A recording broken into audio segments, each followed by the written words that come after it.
بسم الله الرحمن الرحیم ئەوەی کە ڕوون و ئاشکرا بێتن و بە تایبەتی بۆ ئەو کەسانی کە خاوەن ویژدان و خاوەن عەقڵێکی سەلیمن، ئەنی بینیویانە کە ئیسلامیەکان هەرچەندە لە کوردستاندا خاوەن دەسەڵات نەبوون و جومگەکانی دەسەڵاتیان لەبەردەست نەبووە و سەرەت و سامانی ئەو وڵاتیان لەلا نەبووە، لەگەڵەوەشدا کە ئیسلامیەکان خاوەنی زۆرترین پرۆژەی خزمەتگوزارین لە وڵاتەی ئێمە و ئەو پرۆژە خزمەتگوزاریانەش خۆشبەختانە ئیسلامیەکان نەهاتوون کە قۆرغیکەن بەس بۆ ئەندامانی خۆیان بۆ خەڵکی خۆیان. لەولا قسەی نابەجێ دەکرێت، تۆمەت و تەشهیر دەکرێت، شت هەڵدەبەسترێ بۆ ئیسلامیەکان بۆ خێر و سەدەقە و ئەوانە بەڕاستی هەموو قسەی نابەجێن کە بەس خەڵکی ئیسلامی لێی سوودمەند بوو بێتن. من هەندێک نمونە و داتا دەدەمە ئێوەی بەڕێز و خۆشەویست، یعنی ئیسلامیەکان چ لە سەردەمی بزوتنەوەی ئیسلامی و چ دوای بزوتنەوەی ئیسلامی هەم خودی بزوتنەوەی ئیسلامیش کەمایەوە، یەکگرتووی ئیسلامی، کۆمەڵی ئیسلامی و هەموو ئەو ڕێکخراوە ئیسلامیانەی کە لە کوردستان ئیشیان کردووە بەبێ فەرق و جیاوازی خزمەتی هاوڵاتیانیان کردووە، لە خزمەت هاوڵاتیاندا بوون و ئەگەر تەماشەشکەین ئەو بەرنامە خێرخوازیانەی کە لە کوردستاندا ڕۆڵێکی بەرچاویان بینیوە، وەکو بەرنامەی بەخشین، سۆمای چاوان و چەندان بەرنامەی دیکە کە لەو کوردستانی خزمەتیان کردووە، نەهاتوون بڵێن ئەو خەڵکی هەرێمی کوردستان پۆلێن بکەنیان خزمەتی خەڵکی هەرێمی کوردستان نەکەن، خزمەتی ئەندامانی حزبی خۆیان بکەن. ئەوە بەڕاستی جێی شانازیە بۆمان، چونکە ئێمە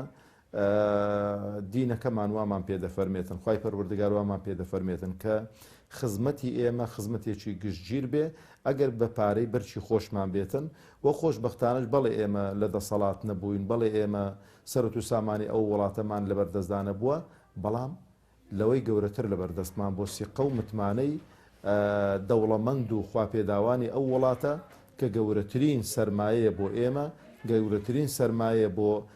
حرەکاتی ئیسلامی و خەڵک ئەو سیقە و متمانەی کە بە ئێمەی بۆ ئەو خێر و بێر و پارەی خۆی داوەتە دەستی ئەو لایەنە ئیسلامیانە، ئەوانیش خۆشبەختانە خزمەتی هاوڵاتیانیان پێکردووە، خزمەتی ئەو وڵاتیان پێکردووە. یعنی ئەو خزمەتانە شەرم لە دروستکردنی مزگەوت، ئاوەدانکردنەوەی سەرچاوی کانیاوەکان لە هەندێک گوند و شار و شارۆچکە و دروستکردنی خەستەخانە لە هەندێک شوێن و دابینکردنی موچەی مانگانە بۆ خانەوادەی یەتی و ئەوانەی کە بێسەرپەرشتیارن و نارنەدەرەوەی زۆرێک لەو هاوڵاتیانە کە پێویستی بە نەشتەرگەری بۆ پێویستی بە عملیات بووە، ئەوانش دەتوانن بە دوواداچوونی بکەن، نەهاتوین کە ئەوانە لەسەر ئەساسی حزبی معاملەیان لەگەڵ نەکراوە. خۆی خزمەتی زیاتر بەڕاستیکە گوتم ئێمە ئەو خزمەتانەی کە کردومانن لە چوارچێوەی پرۆژە خزمەتگوزاریەکاندا بوون، لە چوارچێوەی خێر و سەدەقەی خەڵکدا بووە، بەڵام ئەگەر بێت و ئیسلامیەکان دەسەڵاتی زیاتریان هەبێ و خەڵک متمانەیان پێ بداتن دەسەڵاتی جێبەجێکردن لە بەردەستیان بێواتە حکومەت لە بەردەستی ئیسلامیەکان بێتن، خزمەتگوزاریەکانیان زۆرتر دەبێت و باشتر دەبێتن و بە تایبەتیش بە ئەو کاتەی بە پلانێکی درێژخایەن و بە پلانێکی کە تۆکمە ئەو خزمەتانە دەکرێن، ئەو سەرۆت و سامانەی کە لەو وڵاتەی هەیە لە خەڵکەکەی سەرف دەکەینەوە و نایکەینە وەکو بڵێ بۆ خۆ دەوڵەمەندکردن و ئەگە تەماشەی ئینسافیش تەماشەکەی ئیسلامیەکان بەشێکی لە دەسەڵات بوون، بەشدار بوون، نێزی دەسەڵاتەکە دەڵێم کە پۆستیان هەبووە، دەنا خودی دەسەڵاتەکە دیارەکە لە بەردەستی و دوو حیزبە زەبەلاحەدا بوون، بەڵام لەگەڵەوەش بەراوردی وەزیرێکی ئیسلامیەکان کە لە حکومەت بووە لەگەڵ وەزیرێکی ئەڵمانیەکان، یعنی تەماشەکە ئەو خەڵک نایناسێتەوە وەزیری ئەڵمانیەکە، یعنی ئیستیغلالی سەرەت و سامانی وەزارەتەکەی کردووە. ئەوەی ئێمە تەماشە دەکەی کە چۆتە وەزارەتەکەی، یعنی لە ڕوو لاواز بۆتەوە زیاتر، یعنی خەم و خەفەت و هەتا پارەی خۆشی کە وەریگرتووە بەشێکی هەر لە خەڵکی فەقیر و هەژار سەرف کردوتەوە و دڵسۆزیش بۆ ئەو وڵاتە، دڵسۆز بۆ بەرەو پێشبردننی ئەو وڵاتە. یعنی گومانتان نەبێتن ئەگەر خەڵکی موسڵمان، خەڵکی ئیسلامی دەسەڵات بگرێتە دەست، یعنی گومانتان نەبێتن کە خزمەتگوزاریەکانی چەند قات دەبنەوە و ئەو داهاتی کە لەو وڵاتەیە هەموو خەڵکی لێ سوودمەند دەبێتن و خەڵک پۆلێن ناکرێتن لەسەر ئەساسی دین و مەزهب و لەسەر ئەساسی ئینتیمای حیزبی و لەسەر ئەساسی چاچی و خەرابی، بەڵکو حەقی ژیان بە هەموو خەڵکێک دەدرێتن و ئەوەی کە چاکەش بکاتن ئەوە سوپاسی دەکرێتن، ئەوەی کە خەرابەکاریش بێتن ئەوە یاسا و ڕێساکان هەنە کە سنووری بۆ دادەندرێت. نا ئەگەر تەماشە بکەین پرۆژەی ئیسلامیەکان زۆر ڕاشکاوانە دەڵێم، ینی بۆ هەموو خەڵکی بووە. ینی بۆ نمونە لە شەڕی ناوخۆ چێ بوون ئەوانەی کە یەتیمانەیان دەێنا ئەو وڵاتە و بەسەر منداڵی پارتی وێچێتیان دابەش دەکردن کە لە شەڕی ناوخۆ بەدەستی یەکتر منداڵەکان یەتیم کرابوون. ئیسلامیەکان بوون. زۆرێک لەو بێوەژنانەی کە موچیان وەردەگرت لە دەستگا خێرخوازیە ئیسلامیەکان چێ پێی دەدان؟ ئیسلامیەکان پێیان دەدان. خۆوانە ئیسلامی نەبوون،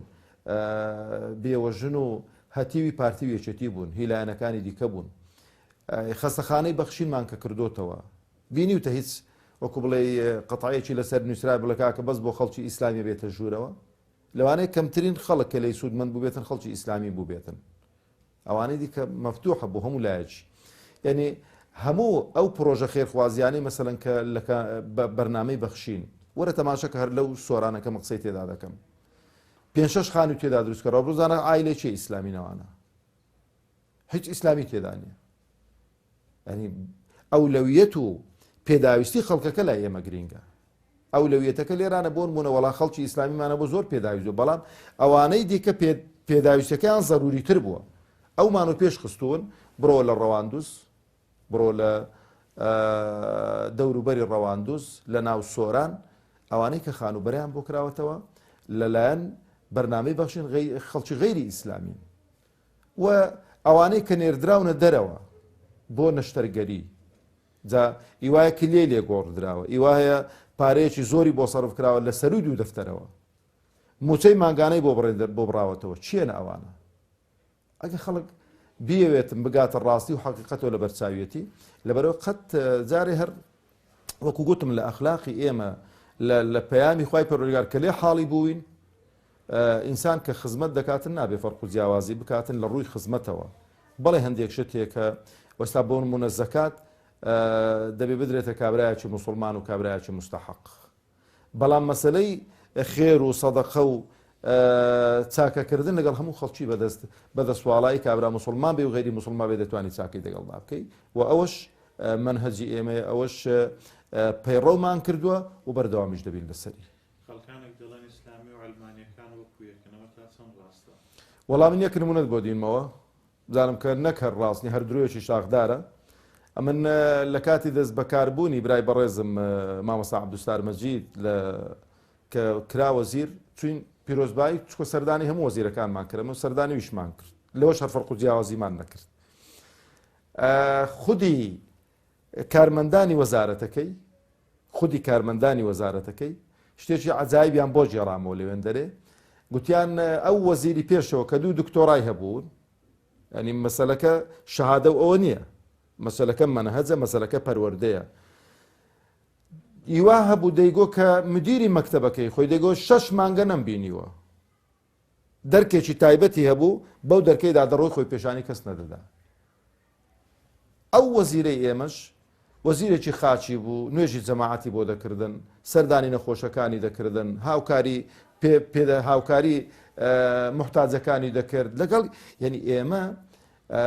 پەرلەمانتارەکانمان لەگەڵ پەرلەمانتارەکانیان فەرق و جیاوازیان هەیە، وەزیرەکانمان لەگەڵ وەزیرەکانیان فەرق و جیاوازیان هەیە، سەرۆکی حزبمان لەگەڵ سەرۆکی حزبەکانیان فەرق و جیاوازی هەیە. کاکە هەر کەسێکی دێتن فەرمون بەیانی بەبێ مەوعید بابێ من دەی بەمەلای ئەمیری کۆمەڵی ئیسلامی پێکۆ دادەنیشین نان دەخۆین بەبێەوەی وعد بێتنی سەلەفۆنێکیشی بۆ ناکەم، بەڵام تەحەدا دەکەم سەرۆکی حزبەکانیوان بە ساڵ بتوانی کەسێک کە بیگاتێ بتوانێت کە مواجهی وەربگرێتن. چۆن فەرقی نییە؟ فەرقی ئاسمان و ڕێسمانە. فەرقەکەش بەڕاستی لە یەک شتدایە. فەرقەکە لەوەدایە خەڵکی موسڵمان هەڵگری منهەجێکە، ئەو منهەجە منهەجێکی پەروەردەییە،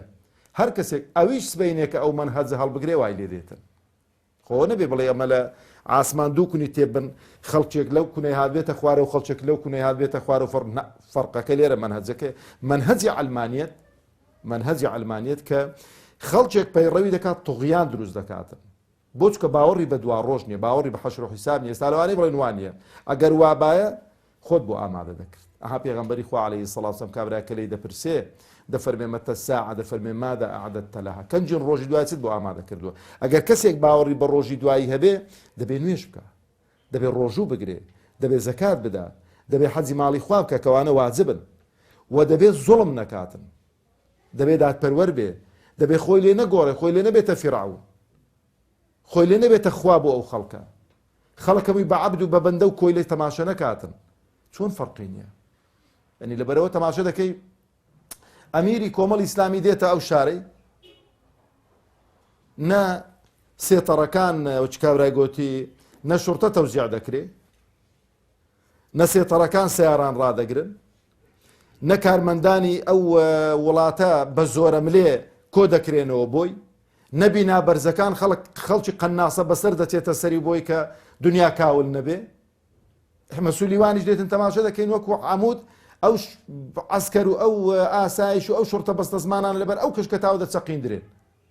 لەو جادەی بوو ئەو نیشانەی چ نیشانەی ئەو فەرق و جیاوازیەیە ئێمە بۆ ئەوە سادەین لە خەڵکی خۆمان ناترسین بۆ چکە خیانەتمان لێ نەکردوون وەڵڵا دزیمان لێ نەکردوون بەخوا دڵسۆزانەت هەر ئیشێکی کە پێیان ڕاستپارێ کردومانە لە کاتی دەوامی ڕسمی لە شوێنی خۆمان لە کاتی دیکە لەناو خەڵک و جەماوەری خۆمان بووین بەڵام ئیوان وانە ئیوان دزیان لە خەڵک کردووە خیانەتیان لە خەڵک کردووە خەڵکیان بە ناحەق کوشتووە سەرەت و سامانی ئەو وڵاتیان قۆڕق کرد و دزیویانە بۆ خۆیان بەکاری دێنن لەبەرەوەی کە دێنە شوێنێکی والە شەبەکەی مۆبایل قەتعکەن هەموو بینابەرزەکان دوو قەناسە بەدەستی لەسەرە هەموو دەور و بەنی وێن دەرێ دەتەندرێتن ئەو شوێنەی کە کۆڕ و سمیناری لێ دەجێڕن بە سەجی بڵێ دەورە پێکراو بستەکەی کەشف دەکەن ئەو نیشانەی چییە نیشانەی ئەوەیە کە کەبرا عەدالەتی بەرپا کردووە نا نیشانەی ئەوەیە کە بە خۆ دەزانی چی کردووە لەبەرەوە لە سێبەری خۆشی دەڕەویتەوە زۆری فەرقە ئاسمان و ڕێسمانی فەرقە خوای پەروەردگاریش دەفەرمێتر ئەفەنەجعل المسلمین کالمجرمین ما لەکم کەیف تەحکومون ئەوە هەتا ڕۆژی قیامەتی ئیش پێ دەکرێتن ئینسانی موسڵمان هەر کەسێک بێتن ئینسانی موسڵمان هەر کەسێک بێ وەکو ئینسانی تاوانبار و دز و جەردە و قۆڕخکار نیە